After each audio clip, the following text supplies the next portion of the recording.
So when that happens, I feel like that'll change the game, and I feel like that'll be another catalyst that'll help Dogecoin get to $1. So that's if it happens. You never know with these celebrity-sized tweets or celebrity-sized catalysts like Tesla.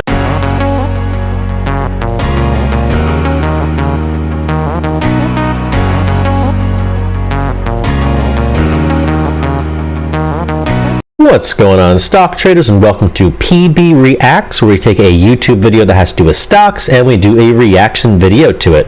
So today is just me. Sometimes we have Amy on. We're going to be bringing James Legends on to do some as well. Those of you who know James from our Discord, he is our options shot caller, and Amy is our crypto shot caller on our Pennybois Stock Alerts Discord. So as you can see, we have the the Doge or the Dogecoin Millionaires video on. That's what we're going to be reacting to. We already reacted to a whole bunch of the Dogecoin Millionaires videos. For those of you who've been watching PB Reacts, you already know about this from our first ever PB Reacts video where Amy and I talked about the Dogecoin Millionaire. In episode 3, I went and talked about him, and here we are reacting to another one of his videos. So in the first 2 videos, he was a millionaire, and in this one, I believe that Dogecoin went under 25 cents, meaning that he is no longer a millionaire. This is, I think it was around 2 weeks ago when he put out this video, or maybe like a week and a half ago. Right now, Dogecoin is sitting at around 25 cents. So since then, since this video has been put out, it has gone back up again a little bit, but definitely not close to where it was at a 70 cents range. So, a lot of wasted profits out the door, but let's go ahead and see what the Dogecoin Millionaire has to say. This video is titled, "Was I Wrong About Dogecoin?" Today we're going to be talking about the 3 major catalysts that need to happen in order for Dogecoin to finally hit $1, right? Because right now we're about 30 cents, give or take. Consolidation station. Go look at that video if you haven't seen it. Go watch. Okay, so this is actually, let me actually look exactly when this was, July 21st. So let's go ahead and look at Dogecoin so we know in comparison when that was. So July 21st, so that's going to be right here.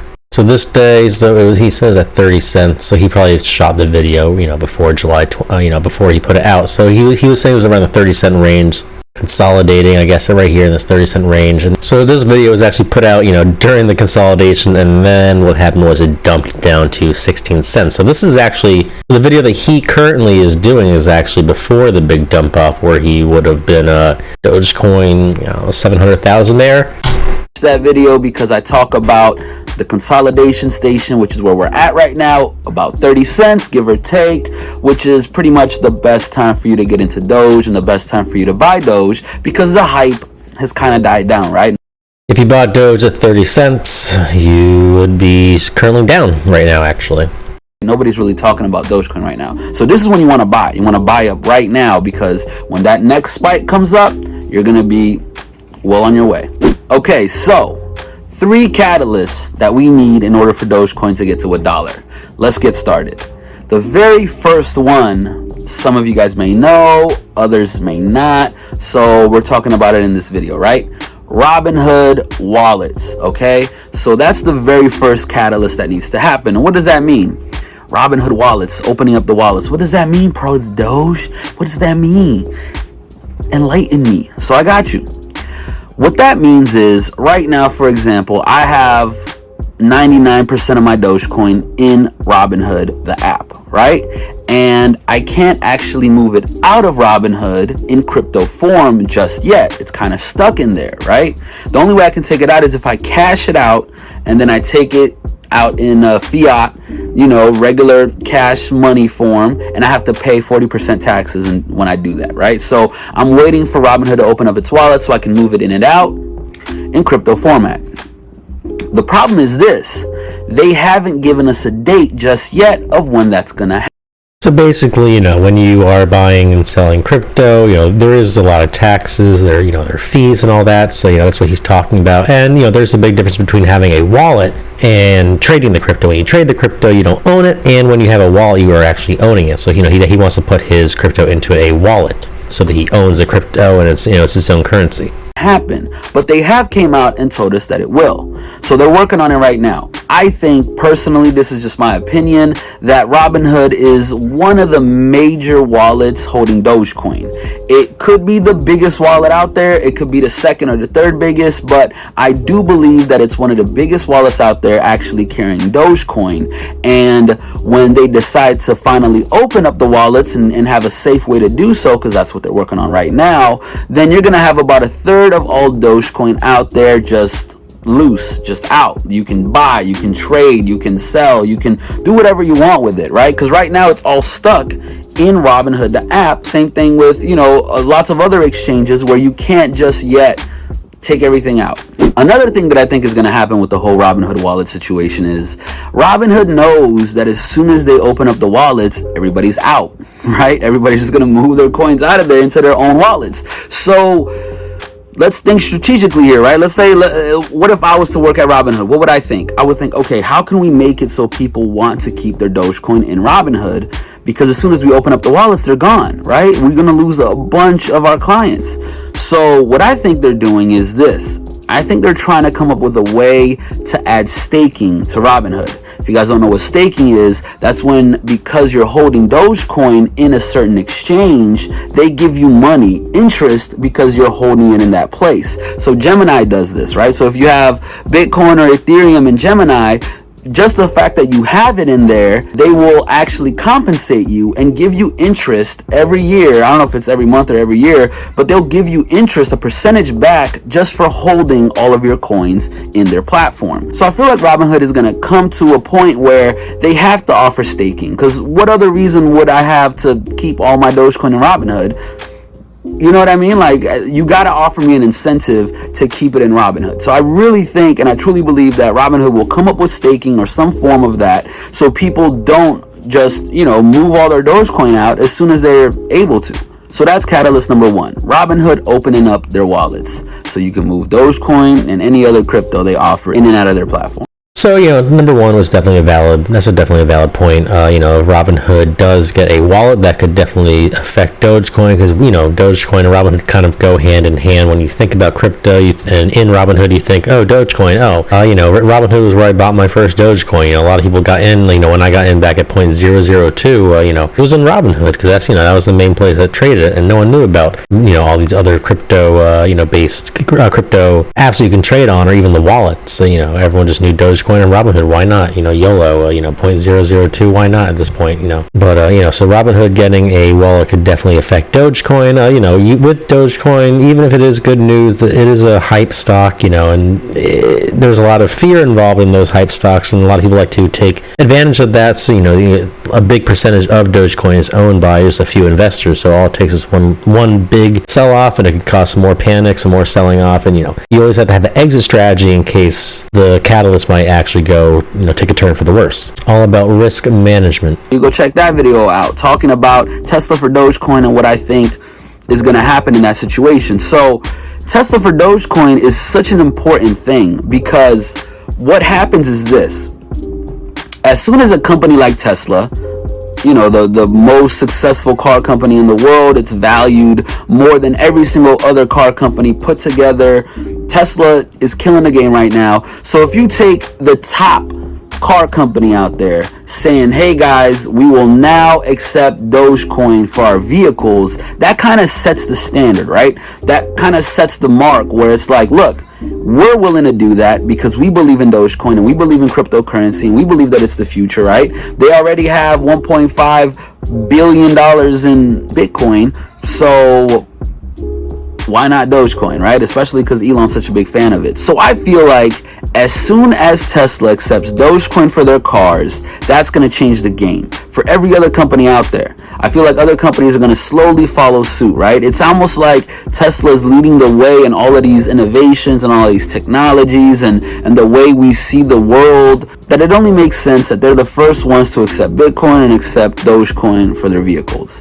So when that happens, I feel like that'll change the game, and I feel like like that'll be another catalyst that'll help Dogecoin get to $1. So that's if it happens. You never know with these celebrity-sized tweets or celebrity-sized catalysts like Tesla. I mean, look at Bitcoin. Elon Musk announced that you can use Bitcoin for Tesla in order to buy Tesla vehicles, and Bitcoin had a nice little pump. Didn't go up crazy amount, like Dogecoin to go into $1 would be a lot. It'd be a big push. Bitcoin had a push, but it wasn't super big. It wasn't equivalent to Dogecoin going to $1, but it had its push, and then Elon said that Bitcoin is actually bad for the environment, and Bitcoin went back down again. So you never know what's going to happen or what can happen with these catalysts.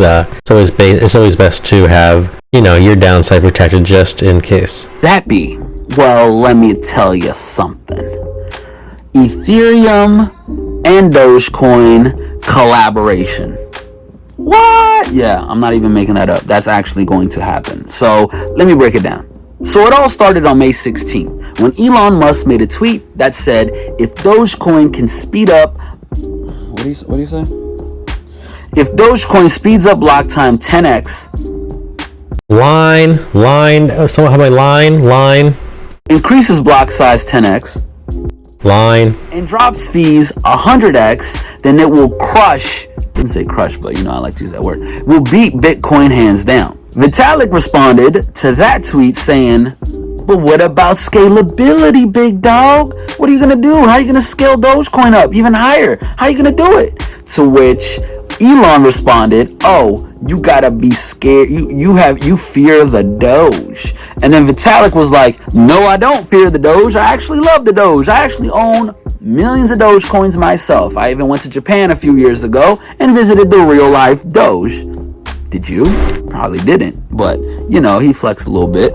But in any case, so then Vitalik has this interview he does where people are asking him a bunch of questions, right? So just so I don't mix up his words and all that, I'm actually going to read exactly what he said. He said this: I personally think that if Doge wants to somehow bridge to Ethereum and then people can trade Doge thousands of times a second inside of a loop ring, then it would be amazing. If they want to just take ZK roll-up style technology and just have thousands of transactions a second on their own chain, then that would be a great outcome as well. But see, look at this part. I think if we can have a Doge to Ethereum bridge, then that would be amazing. And then when Ethereum gets its scalability, any scalability thing that works Ethereum assets, you would also be able to trade wrap Doge with extremely low transaction fees and very high speed as well, right? So as of right now, a lot of you guys don't know this, but Dogecoin actually merge mines Litecoin, right?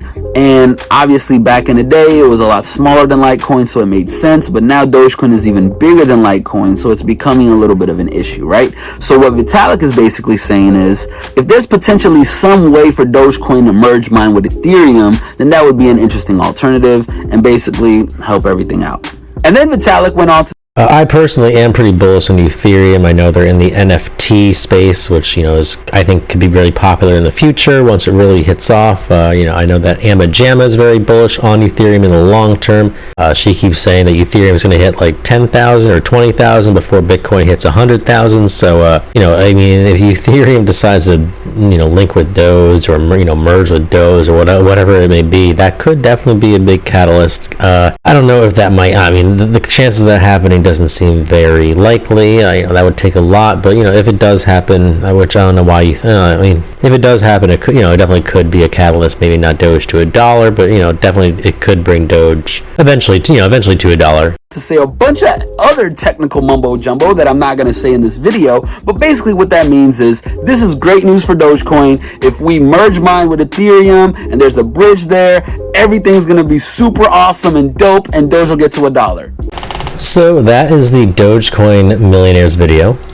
And like I was saying, that was around this area in the consolidation station in the 30s, and then it decided, no, I'm not going to consolidate. I'm going to drop it down even below the recent lows of 19 cents, all the way down to 16 cents, closing back up around that 20-cent area. Right now it is in the 26 cents, is at 26 cents exactly, went as high as 27 cents.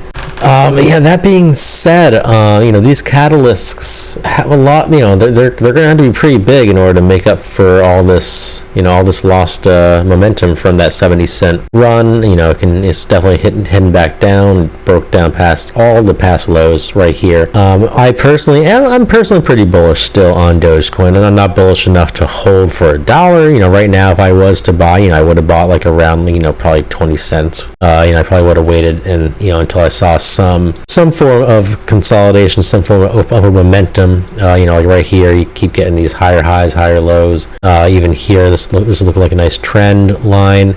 So I might have bought around here in that 20-cent range. I probably would have sold around 26 cents or 20, or even right now at 25.89. Like, just to lock in some profits, and now I have more money to play with for my next buy, after it does decide to drop down again, or I see a reason to, a reason to get into the stock. But, that's what we do here at Pennybois. We definitely, we're all about compounding gains, because the more money that you make, the more money you have. Like I was saying before, let me go back to the daily chart. If you put money into Dogecoin, let's just say you put it, down here in the 0.06 cent range, so in the, in a 6 cent range.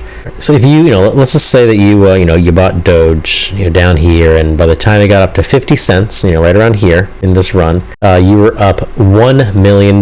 So you bought down here, now you have $1 million at 50 cents. So now you have two options. You can either sell or you can hold. The Doge Coin Millionaire, or the pro of the Doge, he would have held it. That's what he's all about, holding until it hits $1. That's what his thing is. So he would have held at 50 cents, and he would have watched it go down to 19 cents, back up again to 43 cents, down to 16 cents, and he would now be at 25 cents. If he had $1 million at 50 cents, well, now he has half that. He now has $500,000. If it goes back up to 50 cents, now he's back to $1 million.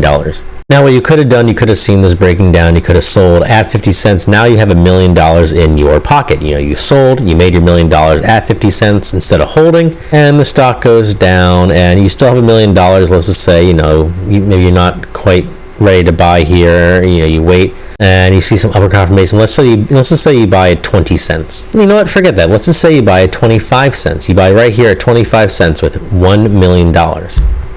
Now, the stock goes up to 50 cents. Well, guess what? Your $1 million just doubled. You put $1 million in at 25 cents. Now you have $2 million at 50 cents. If you just held the whole time, you would have $1 million at 50 cents. It would have gone down, and it would go back up, and you'd be back to $1 million. But instead, because you sold, and you used your profits, and you used your money to buy Dogecoin, to buy more on the dips, then you were able to you compound your gains and make a better profit. And then let's just say it goes back down to 25 cents again now. So it goes up, so you sold at 50 cents, bought $1 million at 25 cents, it went back up to 50 cents, and you sold again. Now you have $2 million in your pocket, goes down to 25 cents again, and now you buy with $2 million. Guess what? If it goes up to 50 cents again, well, now you're up to $4 million. As opposed to just holding the whole time while this happens, you're making money. And that's why we compound our gains. That's why we don't HODL. That's why, even if he is right and it goes to $1 and he makes his price target, he lost out on so many opportunities to make money. I'm not saying sell or panic sell, or sell because it's not a good, coin to buy. I've been trading Dogecoin. I love Dogecoin. Dogecoin is one of my favorite stocks, or my favorite coins to trade. But I'm not just going to buy and hold and hold and hold and hold and hold and hold. No, I'm going to buy and I'm going to sell, and I'm going to buy and sell and buy and sell. I'm going to make some money, and I'm going to use these profits to make more money. I'm going to compound those gains. So thanks for watching. That was our PB Reacts, where we react to a YouTube video that has to do with stock trading. We do this every Thursday, 3 p.m. Eastern time zone. So thank you for watching. So I hope to see y'all there, but until then, I hope that you all make some bread.